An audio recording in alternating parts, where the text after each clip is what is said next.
routine is finished, and I just finished praying the rosary live on My Mother Mary, the Facebook page called My Mother Mary.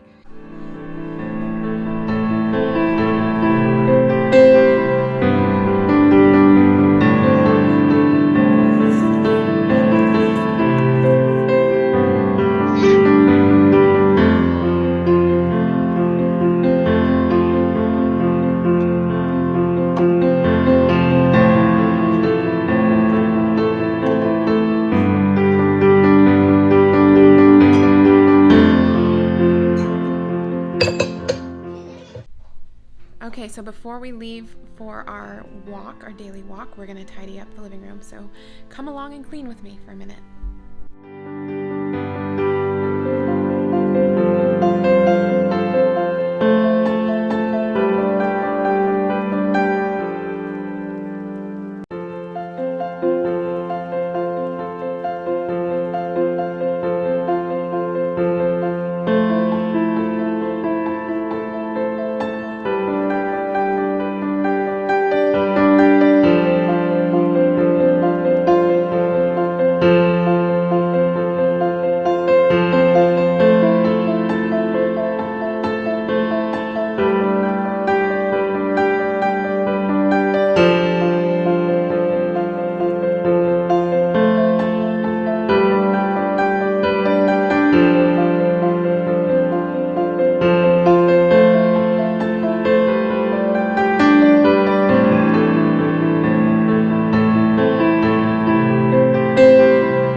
Much better. All right, it's all tidied up, and now we're ready to go on our walk.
Okay, so now we're on our way to Grandma's house. She is going to watch the girls while I go to choir practice.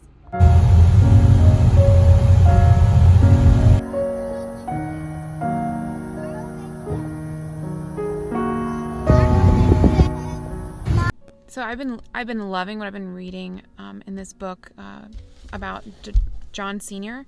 and the restoration of realism, written by one of the monks of Clear Creek Abbey, Father Francis Bethel. And he's just sort of I'm on page 99, 100, and he's getting to the summarizing about like really the heart of the problem of modernism and this, which he calls the perennial heresy, and he follows it all the way back to the Renaissance, and then shows how it exists in the modern day in its like dualism of, you know, on one side empiricism and skepticism, and on the other side over romanticism and fantasy is what he calls it. Anyway, I like this part on page 99. Let me just show you it. What I love about this is that he gets to the point that Descartes' metaphysics begins opposite to Aristotle's, not with being, but with thought. Descartes' decision is a refusal of being. Now, a turning away from the evidence of existence, both of the other and of the self, as St. Thomas has told us. The first thing to fall into the mind is being.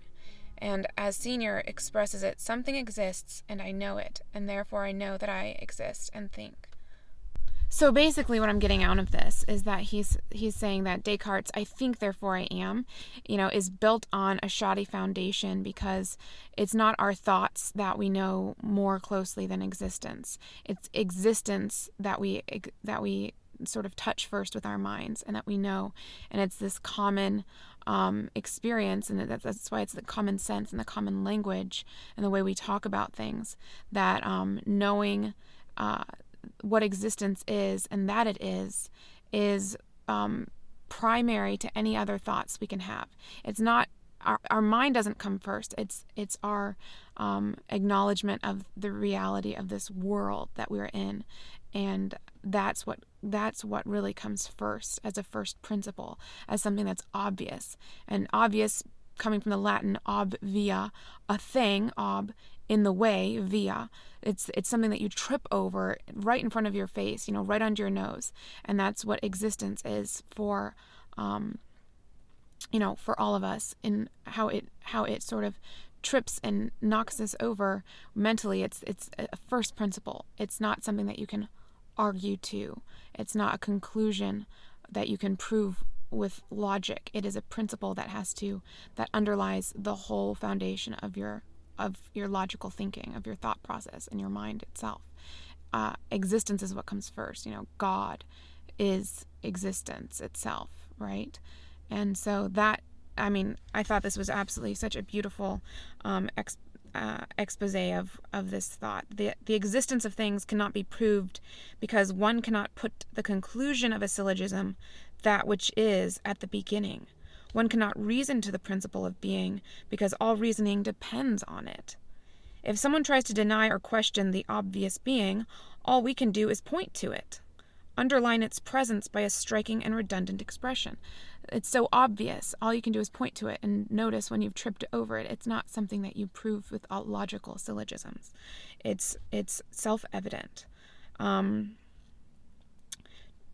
As this is how Senior puts it, to be exists, while not to be does not exist.